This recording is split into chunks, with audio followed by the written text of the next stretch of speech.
¿Me escuchan? Sí, profe, aquí estamos. Sí, profe. Muchas gracias. ¿Pudieron descargar la hojita?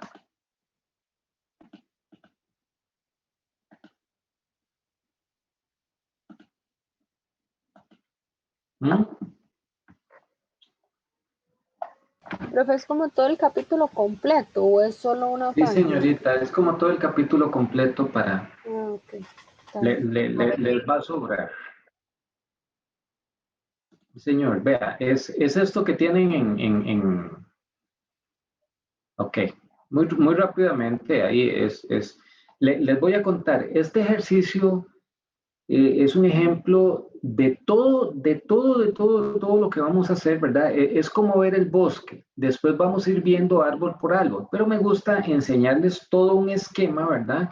Para que ustedes puedan darse una idea de la inversión inicial, de los flujos de caja, perdón, del valor residual, etcétera, etcétera, para que vean todo. Después vamos a ir haciendo ejercicios más pequeños y más pequeños, pero ya vamos a haber visto un horizonte general. Entonces, vamos a irnos a la página, ya le digo, la página aquí. Es en la página 5, ¿verdad?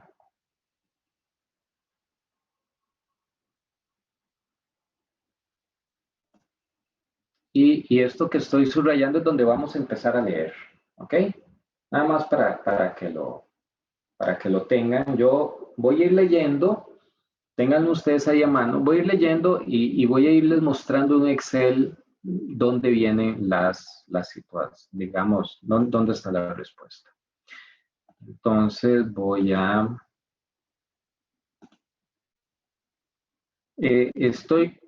¿Ahora están viendo en Excel? Sí, profe. Perfecto. Entonces, mi sugerencia, yo les voy a ser honesto, no les voy a dar el Excel, pero les voy a dar el PDF con todas las respuestas. De todas maneras, ustedes las tienen en el libro, pero yo mismo se los voy a dar en Excel para que ustedes lo monten, ¿verdad? Pero entonces, más o menos pónganle atención a la lógica. Lo que me interesa es que le pongan atención a la lógica. Voy a leer ahí en donde les marqué la página 229. Y dice así, suponga que se estima posible producir y vender 50,000 unidades anuales de un producto a 500 cada una durante los primeros 2 años y a 600 a partir del tercer año, cuando el proyecto se haya consolidado en el mercado. Las proyecciones de Bethesda muestran que a partir del sexto año se podrán incrementar en un 20%. Entonces, vean esto que está en azul, lo que me dicen, vean, yo tengo 500 los primeros 2 años, precio de venta, después a 600 durante los 10 años restantes. ¿Por qué 10 años? Porque no me dieron un periodo, un horizonte de evaluación, ¿verdad? Una vida económica, entonces yo lo más que lo llego es a los 10 años. Entonces aquí está el precio, cómo cambia, y las unidades dicen que en el año 6 se incrementan un 20%, por eso es que pasan de 50,000 a 60,000. Y los ingresos por ventas, que es un flujo de caja positivo, es un ingreso, ¿verdad? Es la multiplicación de precio por cantidad, ¿verdad? Aquí no hay grandes cosas. Voy a ponerlo en otro color, voy a ponerlo, perdón, en amarillo para ver que ya vimos esa línea de ingresos por ventas. Voy a seguir leyendo. Dice así, el estudio técnico, que es donde se ven las inversiones, definió una tecnología óptima para el proyecto que se requeriría las inversiones para un volumen de 50,000 unidades y que se señalan en el cuadro 14.2. Y dice que es necesario invertir en terrenos 12,000, en obra física 60,000 y en maquinaria 48,000. Vean que aquí está el año. 1, 2, 3. Aquí está al final del año 1, al final del año 2, al final del año 3 y así sucesivamente. El año 0, que es cuando se hace la inversión inicial, es el inicio del año 1. ¿Estamos de acuerdo? 0, aquí es el inicio del año 1 y 1 es el final del año 1. Y vean aquí abajo donde está la inversión en activos.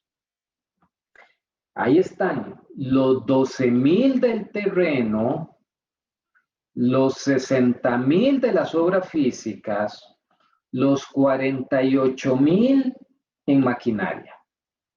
Todavía me falta un poquitito más, ¿verdad? Pero conforme vamos leyendo, vamos a ir viendo esto. Ahora, de esos tres,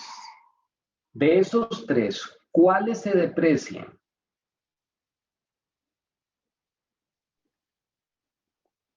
Las obras físicas y la maquinaria.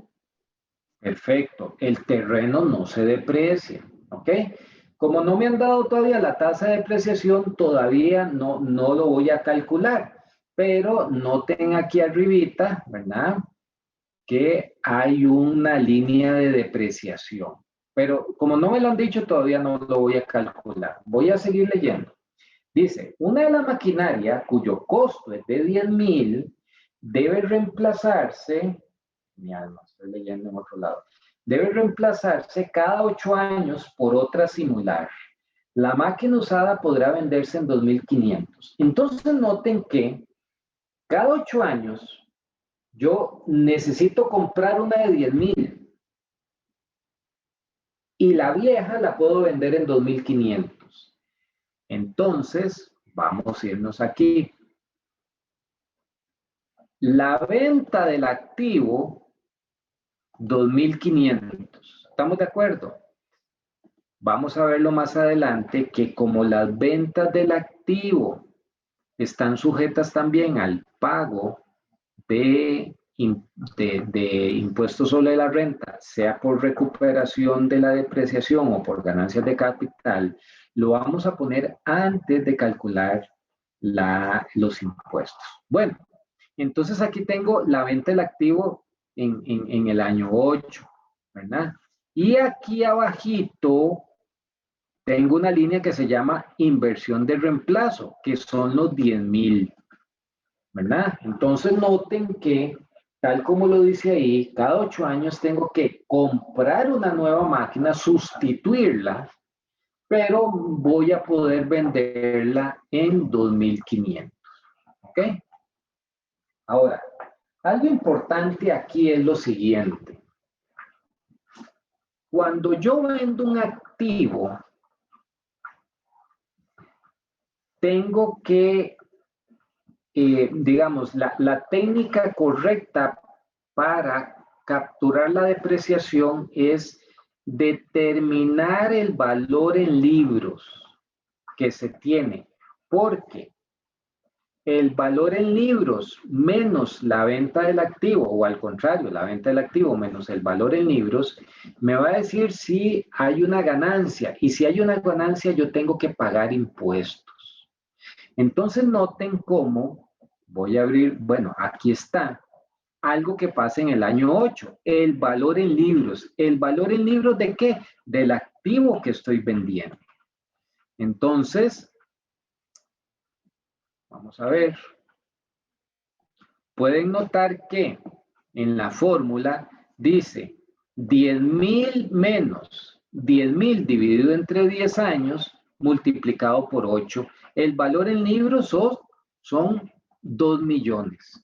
El valor en libros son 2 millones. Por lo tanto, yo vendo el activo en 2,500, en 2,500,000, tengo un ingreso. El valor en libros son 2 millones. Entonces, cuando yo lo pongo positivo aquí y negativo aquí, en la utilidad antes de impuestos lo que estoy poniendo son 500. Y sobre esos 500 voy a tener que pagar impuestos. Ahora, esta venta de activos es un ingreso. Definitivamente esa venta de activos es un ingreso. Pero esto de valor en libros no es un ingreso, ni es un egreso. ¿Ok? Yo lo estoy poniendo para capturar el impacto fiscal. Y como no es un ingreso ni es un ingreso, si aquí lo puse negativo, abajo lo voy a poner positivo. Notan donde aquí dice valor en libros y lo puse positivo. Es decir, cuando yo vendo un activo, pongo el ingreso, pongo el valor en libros restando y después pongo el valor en libros sumando. Idéntico a como hicimos la depreciación. Eso es porque el valor en libros no es un gasto desembolsable. Y entonces yo lo puse como una salida aquí y la pongo como un ingreso más adelante. Vamos a ir viendo, en los ejercicios que vamos a ir haciendo después, vamos a ver esta tema. Perdón. El crecimiento de la producción para satisfacer el incremento de las ventas requerirá invertir 12,000 en obras físicas adicionales y 8,000 en maquinarias. ¿Ok? Y entonces tengo una inversión de ampliación, ¿verdad? Voy a abrirlo aquí. ¿Cuál es la inversión de ampliación? 12 millones, perdón, y 8 millones que me suman 20 millones. ¿En qué momento lo hago? Vea que me dicen que el crecimiento de la producción para satisfacer el incremento de las ventas, entonces ven que lo hice en el año 5. ¿Por qué? Porque al final, porque en el año 6 es cuando van a producir. Va a aumentar la producción. Notan que pasa de 50,000 a 60,000. Entonces, al final del año 5 es cuando yo tengo que tener los 20 millones, perdón, porque necesito obras físicas y material adicional. Sigo leyendo. Los costos de fabricación para un volumen hasta de 55,000 unidades anuales se muestran en el cuadro 14.3. Y dice, mano de obra 20, materiales 35, costos indirectos 5. Entonces, que todo esto son gastos, son costos, perdón. Entonces, vean que son costos variables. Voy a abrir aquí. ¿Qué me están diciendo? Que son 20, 35 y 5. Y entonces, estos 20, 35 y 5, ¿verdad? Están hasta el año 5, porque la producción es de 55,000. Vean que si ustedes siguen leyendo, dice, sobre este nivel de producción es posible importar directamente los materiales a un costo unitario de 32. Entonces noten cómo en el año 6 se mantiene la mano de obra, se mantienen los costos indirectos y los materiales bajan a 32. Como es una producción, entonces noten que los costos variables es la suma de los costos unitarios variables multiplicado por el volumen. Aquí no hay movimiento de inventario, no hay cambio en el volumen de inventario, siempre se mantiene un volumen de inventario constante. ¿Okay? Pero entonces, estos que son los costos variables, ¿verdad? Ya fueron calculados, es un costo, entonces es algo negativo, es plata que yo tengo que pagar y eso es lo que está expresado en la fila 13. Profe, Señorita. ¿cómo sé yo entonces que ya al partir del año 6 cambiaron los costos de 35 a 32? Es que ahí creo que me perdí un momento. Sí, porque en la lectura dice, los costos de fabricación para un volumen de hasta 55,000 unidades son tanto. Noten ustedes aquí en la fila 7, donde el año 5 son 50,000 y el año 6 son 60,000. Entonces, ahí es donde se da el cambio. Ven que ahí estoy cambiando. No sé si me explico. Profe, es que, perdón, creo que bueno, lo que no entiende es dónde viene ahí, pero bueno, debajo del cuadrito dice que sobre Sí, ese nivel de producción es que lo se que me importa da es eso, porque A yo ver que me digamos, están leía. hablando dos y se me cocheran los oídos. Ok, sí, profe, es eso que Raquel le estaba diciendo. Es que, digamos, ahí abajo del cuadro dice, sobre este nivel de producción es posible importar directamente los materiales a un costo unitario de 32. Nada más que Correcto. no sabía, digamos, sobre qué nivel de producción me estaba hablando. Ahí fue donde me perdí. Ok, pero es sobre los 55,000. ¿Estamos de acuerdo? Ok, gracias. Muy bien. Leo el último párrafo de esa página. Los costos fijos de fabricación se estiman en 2 millones, sin incluir depreciación. Vea que esto es importante porque la depreciación después la va a calcular aparte. La ampliación de la capacidad hará que estos costos se incrementen en 200,000. ¿Cuál es la ampliación de la capacidad? Cuando paso de 50,000 unidades a 60,000 unidades. Entonces vean que los costos fijos, que los estoy marcando aquí, ¿verdad? Primero son 2 millones, 2 millones, 2 millones, 2 millones. En el año 6 aumenta a 2 millones 200. ¿Ok? Son flujos negativos. Son flujos negativos. ¿Ok?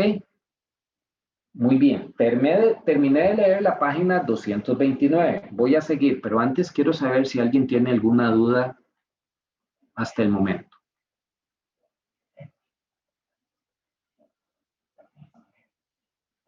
Se quedan callados.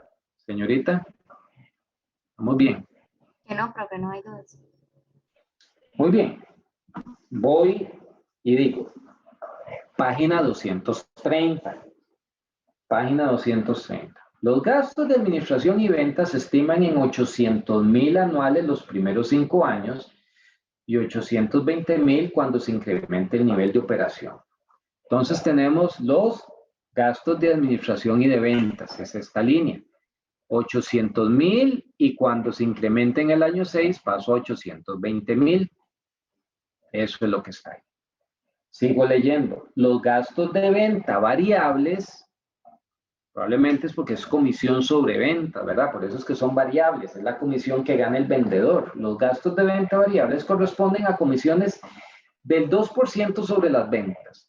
Entonces, pues aquí voy a darle doble clic para que ustedes vean que es un 2% de las ventas, ¿verdad? De ahí sale esta cifra de 500,000 y va cambiando porque dependiendo a cómo se modifiquen las ventas, ese 2% va a hacer que la comisión sobre ventas vaya modificándose también. Sigo leyendo. Los gastos de eso ya. La legislación vigente permite depreciar las obras físicas en 20 años y toda la maquinaria en 10 años. Ahora sí, ya me dijeron cómo calcular la depreciación. Recuerden que la depreciación es un gasto no desembolsable. Y entonces, lo voy a poner aquí como un gasto, pero después lo voy a sumar después de haber calculado el impuesto. Muy bien. ¿Cómo lo hago? Bueno, aquí está. La depreciación de obras físicas es lo que yo invertí, ¿verdad? Permítanme y le doy doble clic para que lo vean. Lo que yo invertí aquí, los 60 millones dividido entre 20. Y eso me da 3 millones. Y es constante a través del tiempo. ¿Por qué cambia aquí? Noten aquí cómo está cambiando.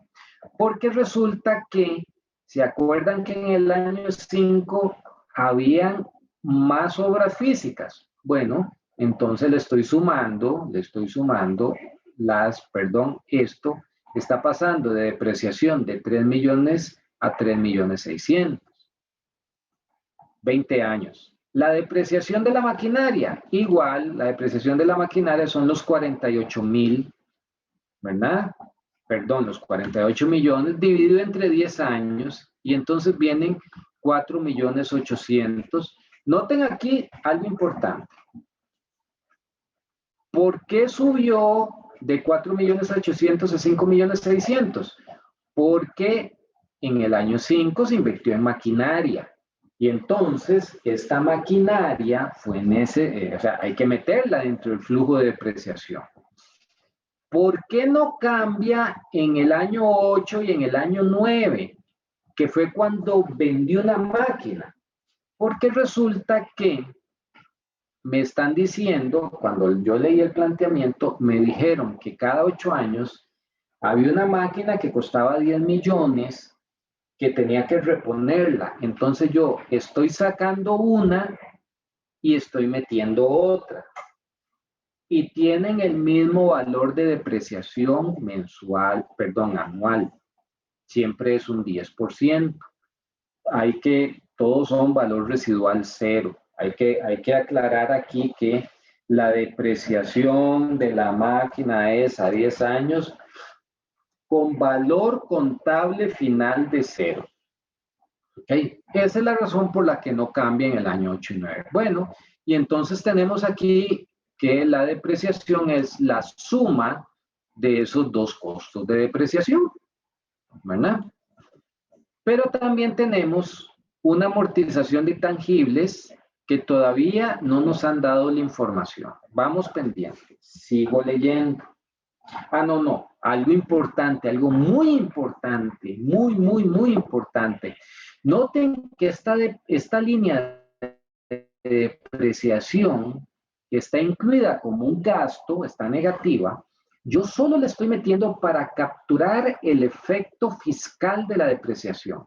Por lo tanto, tengo que sumarla más adelante. Vean aquí donde está sumada la depreciación. ¿Ok? El mismo monto que resté aquí arriba, lo estoy sumando abajo. Es una de las técnicas, la que yo recomendaría, que utilicen ustedes para capturar el impacto fiscal de la depreciación. Sigo leyendo. Dice así.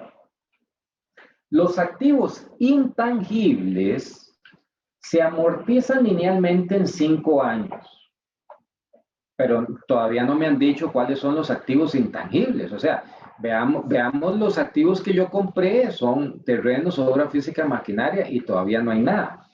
Pero dice, los activos intangibles se amortizan linealmente en 5 años. Los gastos de puesta en marcha, que es un activo intangible, ascienden a 2 millones. Esos son estos 2 millones que están aquí. Esos son esos 2 millones que están aquí. Dentro de los que se incluye el costo del estudio de viabilidad, que alcanzan los 800. Entonces pongan mucha atención a esto. El activo intangible fueron 2 millones. Es un flujo negativo, es una salida. Resulta que me dicen que dentro de esos 2 millones está el estudio de viabilidad. El estudio de viabilidad es un costo hundido. Es un costo que haga yo el proyecto o no lo haga, lo tengo que pagar. Les voy a poner un ejemplo. Ustedes tienen un negocio y me contratan a mí para ver si el proyecto es bueno o no es bueno. Entonces yo les digo, está bien, yo les voy a cobrar 1 millón. Muy bien. Resulta que yo vengo, haga el análisis y les digo, sí, su proyecto es bueno, puede ejecutarlo y usted lo ejecuta. Me pagó a mí 1 millón. O puede ser que yo venga y les diga, vea, este proyecto está jalado del pelo, los números me dicen que usted va a tener pérdidas, mejor no lo haga. Entonces ustedes no lo hacen. Entonces dice, bueno, muchas gracias. No, ¿cuál muchas gracias? Usted me tiene que pagar a mí 1 millón. Pero si usted me dijo que no lo tenía que hacer, pues no es problema. Yo le estoy dando un consejo para que ahorre un montón de plata. Pero a mí me tiene que pagar 1 millón y me paga 1 millón.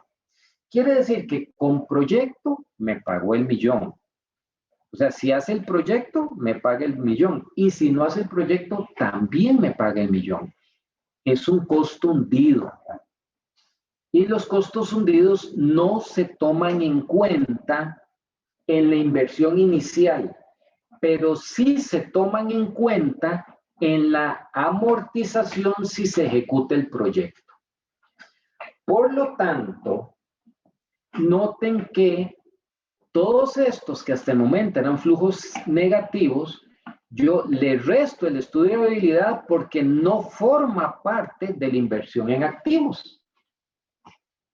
Pero a la hora de calcular la amortización, veámoslo aquí, esta amortización, cuando calculo la amortización, sí consideré los 2 millones. Y esto tiene lógica por lo siguiente, si yo hago el proyecto, incluyo dentro del activo intangible el estudio de viabilidad. Así debe de ser. Pero en la inversión inicial no lo hago. Entonces, estos 400 corresponden a la depreciación anual por 5 años. Noten que aquí está negativo antes de calcular el impuesto y aquí lo sumo nuevamente porque no es un gasto de efectivo. ¿Ok?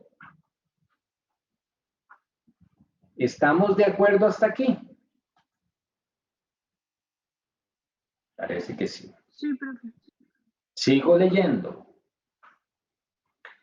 Dice, la inversión en capital de trabajo, y recuerden esto, el capital de trabajo es la diferencia entre el activo corriente y el pasivo corriente.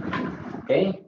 Yo necesito capital de trabajo. Siempre les pongo el ejemplo que mi papá tenía un taxi por muchos años. Bueno, cuando dejó de ser campesino se vino a San José y se puso a manejar taxi, a vender relojes y varias cosas. Bueno, cuando se retiró, entonces uno dice alquilar la placa, que es poner un chofer, ¿verdad? En realidad no es alquilar la placa, poner un chofer. Yo recuerdo que una vez yo le ayudaba. Una vez andábamos buscando, llegó una muchacha que quería manejar el taxi. Muy bien. Mi tata, bueno, no era tan muchacha. Mi tata muy gentil le dice, bueno, ya averiguamos, parece que es todo bien, viene bien recomendada, etcétera, etcétera. Y dice, bueno, sí, ya. Y le dice mi tata, bueno, pero usted ya se va y va a empezar a trabajar. Sí, voy a empezar a trabajar ya porque tengo varios días de que no tengo trabajo. Muy bien. Y tiene para dar cambio a los pasajeros que le paguen. No tengo nada. Dice, es que usted necesita una cantidad de dinero en menudo, ¿verdad? Para dar vuelto. Ese es el concepto de capital de trabajo, ¿verdad? Una cantidad de dinero o de recursos que yo requiero para el negocio. Bueno, para terminarles la historia nada más, porque nunca se me olvida y para que a ustedes tampoco se les olvide, le dio como 15,000 colones en monedas y esas cuestiones para que eran. Y dice, tome, lleves esto, y dentro de un mes me lo devuelve.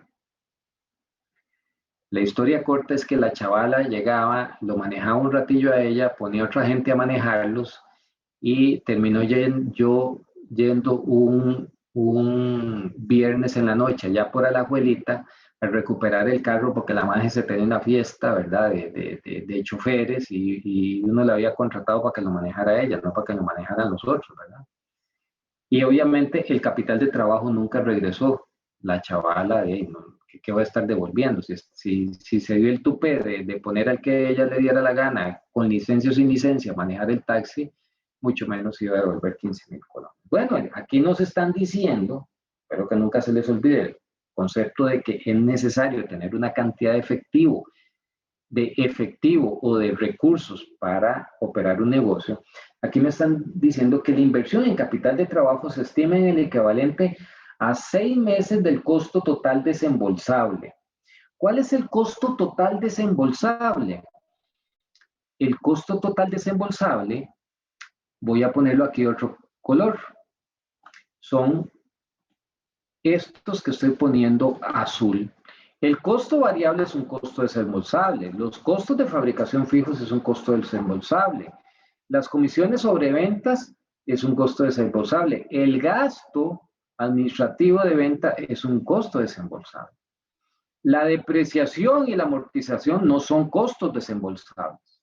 Entonces lo que está diciendo es que 6 meses del costo total desembolsable. Bueno, para el año 1, ¿cuál era el costo total desembolsable? Es la suma de esto. Y esto suma, vamos a ver, ¿cuánto suma? 3, 5, 6,300,000, ¿verdad que sí?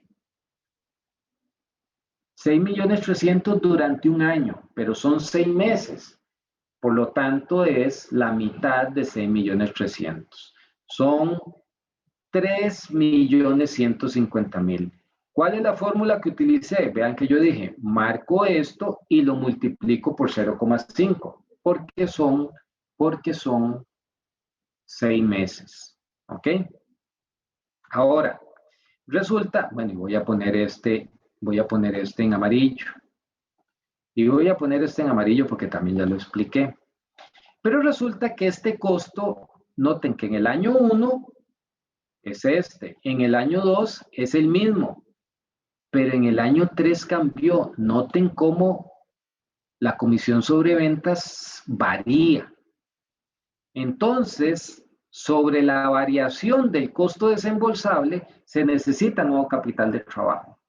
Este es el mismo, este es el mismo. Aquí subió 100,000, por lo tanto, el incremento son 100,000 y 6 meses serían 50,000.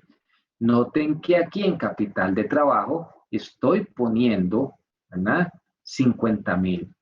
Y así sucesivamente, ¿verdad? Este año, al año 4 es el mismo, al año 5 es el mismo, pero el año 6 se modifica. Hay un cambio. Bueno, ese cambio representa en capital de trabajo 380,000. ¿Cuál es la forma de capturarlo? Porque vean que aquí, bueno, esto es una fórmula. Le dije, vea, súmeme esto, réstele esto, esa es la diferencia. Y el resultado lo multiplica por 0.5. Y entonces noten que hay una variación en el capital de trabajo. Porque la inversión en el capital de trabajo, al igual que la inversión en activo, puede ser en la inversión inicial o durante cualquier año durante la vida económica. ¿Estamos de acuerdo? Muy bien, voy a seguir leyendo.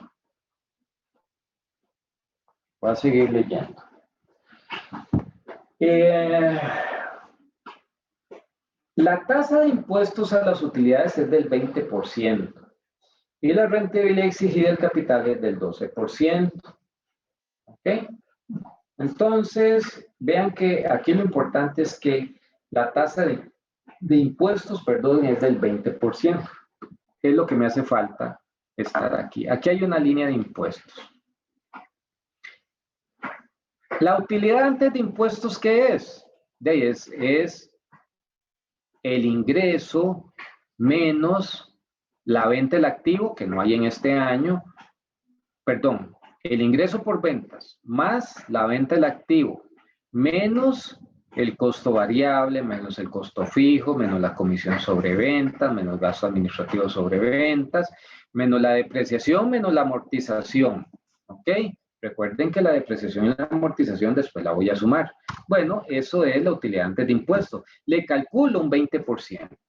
Bueno, si la utilidad antes de impuestos es positiva, yo voy a calcular un impuesto. Si fuera negativa, no calculo nada, porque no me van a cobrar impuestos sobre algo que no tengo ingreso. Y entonces, pues, este es el 20%. Este es el 20% que está. En todo lado, no voy a darle doble clic al año 8 para que ustedes vean que está considerado la venta del activo y está considerado el valor en libros, porque esta es la técnica, al igual que en la depreciación, de capturar el impacto fiscal. ¿Ok? Y esto es lo de los impuestos. Después voy a calcular una utilidad después de impuestos, le voy a sumar la depreciación, le voy a sumar la amortización. Ya ustedes vieron que este valor en libros también es porque es un gasto no desembolsable, que lo tengo aquí arriba. Y lo que está debajo de la línea de impuestos son las inversiones, porque recuerden que cuando yo compro un activo o aumento el capital de trabajo, eso se registra en el lado de los activos del balance de situación, no se registra en el estado de resultados, entonces no tienen por qué pagar impuestos. Y entonces pues tengo la última línea. La última línea es lo que llamamos el flujo de caja o el flujo de caja incremental, ¿verdad? Que es la sumatoria de, en este caso, los activos y de la inversión en el capital de trabajo. Entonces podemos decir que la inversión inicial de este proyecto, voy a ponerlo en azul, son 124 millones. Y para el año 1 al año 9, pues lo que agarro es la utilidad neta, le sumo la depreciación, le sumo la amortización, le sumo el valor en libros, le resto si hubiera una inversión en activos o una inversión en reemplazo, le resto si hay una inversión en ampliación, si hay una inversión en capital de trabajo, si hay un valor residual, ¿verdad? Bueno, el valor residual lo sumaría. Y estos son los montos, ¿verdad? Estos son el flujo de caja neto que me quedaría para los años 1 al 9. Bueno, resulta que en el año 9 todavía me hace falta el valor residual. Todavía me hace falta el valor residual. Pero antes quiero saber si hay alguna duda o alguna consulta.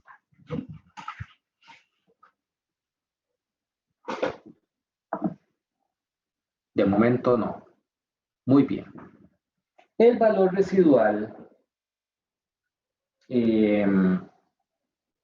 al final de la página 230, el último párrafo de la página 230 dice lo siguiente: el valor de desecho o valor residual. El valor de desecho se calculó por el método económico, dividiendo el flujo de caja del año 10 sin valor de desecho menos la depreciación anual entre la tasa de retorno exigida. La tasa de retorno exigida era del 12%.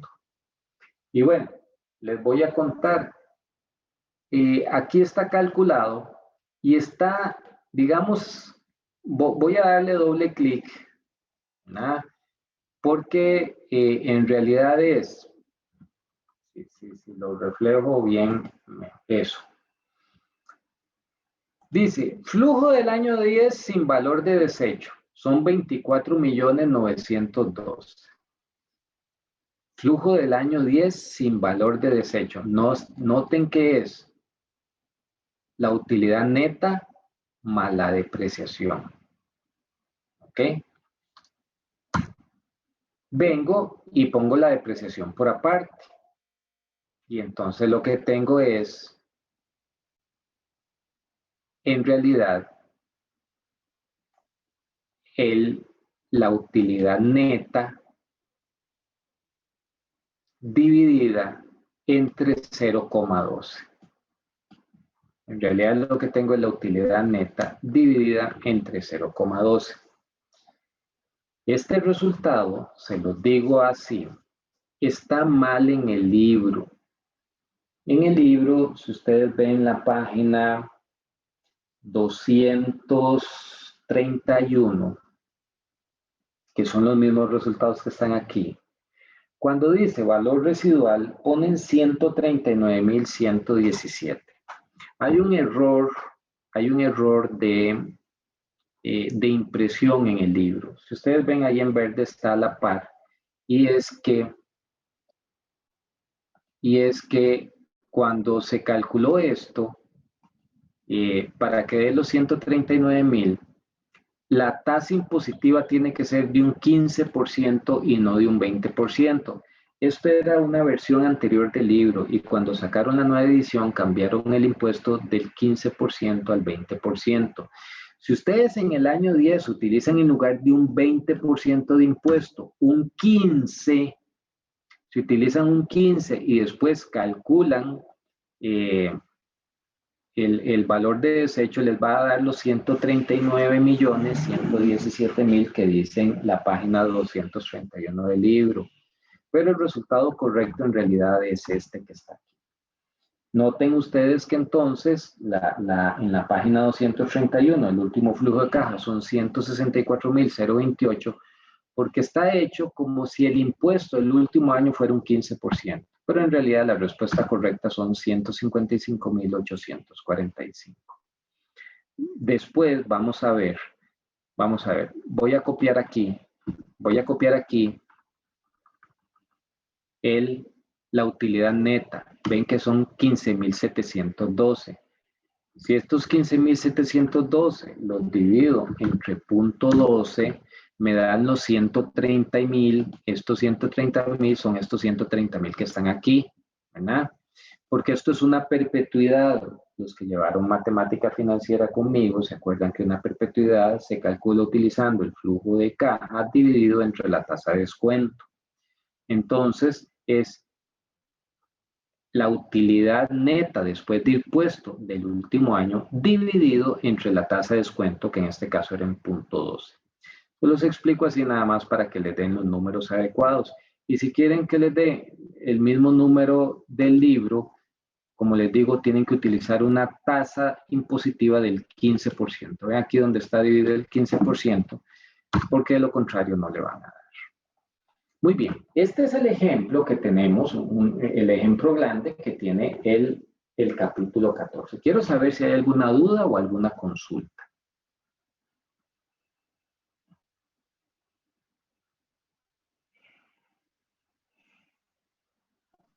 Están muy callados, lo cual me preocupa un poco. No, De todo bien, momento todo profe. bien, profe. Sí. De momento todo bien, muy bien. Hasta ya realizarlo uno solo tal vez se dará cuenta de las dudas. Sí, entonces vean, creo que están viendo la página de mediación, ¿verdad? Sí, profe. Sí, profe. Muy bien, entonces voy a aprovechar para decirles esto. Muy bien, aquí tienen esto. No lo tenían visto. En este momento ya se los voy a mostrar. Aquí está el ejercicio que acabamos de hacer, ¿verdad? En PDF, para que ustedes lo monten en Excel, ¿verdad? Porque lo interesante es que ustedes traten de resolver como que paso a paso lo que se hizo. También está en el libro, pero aquí está, se los acabo de poner tal y como lo vimos en el Excel, ¿cómo se llama? Que acabamos de resolver. Mi recomendación es que lo monte en un Excel. Y ahí hay un foro 1, y ahí hay un foro, ¿verdad? Que lo vamos a poner por aquel, mentira. Ay, no lo puse aquí. Bueno, voy a poner un foro para cualquier duda. Me pueden escribir por cualquier duda o por cualquier comentario. Esto es lo primero que les iba a decir. Procuren hacerlo. Esto es un ejercicio que abarca la inversión inicial, valor residual, flujos de caja incrementales durante una vida económica de 10 años, que tiene la venta de un activo, que tiene el valor en libros, que tiene depreciación, que tiene amortización, que tiene un costo hundido. O sea, es un ejercicio bonito de los que ellos ponen ahí, ¿verdad? Entonces, vale la pena hacerlo. De una vez, ¿siguen viendo mediación virtual? Sí, profe. Sí, señor. Vean que les estoy habilitando una tarea. Esto es una tarea. Dice cuestionario sencillo del capítulo 2 de ZAPAC y ZAPAC. Leer el capítulo 2 de ZAPAC y responder. Esto vale el 20% del primer requerimiento y se entrega a más tardar el martes 20 de abril. Ustedes esto lo hacen en línea. Cuando les dan aquí clic, van a ver 5 o 6 preguntas que ustedes, vamos a ver, voy a hacerlo yo. Les dan aquí clic, ¿verdad? Vean que aquí dice que se cerrará el 20 de abril a las 20:59. Si lo previsualizan, lo que hay son 6 preguntas, ¿verdad? Entonces, ¿qué es lo que hacen ustedes? Agarran esto, le dan control C, vienen aquí, le dan control V y entonces empiezan a contestar ahí, ¿verdad? Ahí contestan a uno. Recuerden que la U es terrible, ¿verdad? Y usted, bueno, no, los más terribles son los estudiantes. Entonces, la gente de la U trata de defenderse. Ahí ponen todas sus respuestas. Entonces, esto tiene activado el Turnitin, que es una comparación de las respuestas que dan ustedes. Por favor, no copien las respuestas, porque yo me voy a dar cuenta. El mismo sistema dice, sí, vea, se parecen un 90%, se parecen un 100%. Entonces yo empiezo a cuestionarme, sí, claro, uno lo hizo y se lo pasó a los amigos o se lo pasó a todos. Por favor, no lo hagan, porque yo me voy a dar cuenta. Y cuando responden las 6 ahí, nada más le dice terminar intento y le dice terminar intento. Le dicen que si está, sí, enviar todo y terminar y colorín colorado, ¿verdad? Ahí están las respuestas de todo lo que ustedes necesitan. ¿Cómo se llama? Necesitan. Regreso otra vez donde está la tarea que tienen tiempo hasta el 20 de abril, que es el martes en la noche. ¿Ok? Es muy sencilla, por eso vale muy poquito. Del primer requerimiento solo vale el 20%, después habrá otros requerimientos. ¿Está claro esta tarea? Sí, profe. Profe. ¿Sí? Muy bien. Permítame para... vamos a ver. Voy a cerrar esto. Y voy nuevamente, nada más quiero repasar. Ya tuvimos lo que faltaba del tema 1, ya tenemos los grupos de trabajo, entonces de hoy en 8 vamos a ver, ya ustedes tienen como lo que tienen que ir montando la rúbrica para el trabajo mío, ya lo pueden ir viendo, ¿verdad? Vimos el tema 2, que fue una presentación sencillita que yo les dije, pero de todas maneras, para reforzar este tema 2 es que tienen esta tareita para el próximo martes, ¿verdad? Ya expliqué la tarea y ya hicimos la práctica del capítulo 14. Entonces, al ser las 20:51, yo tengo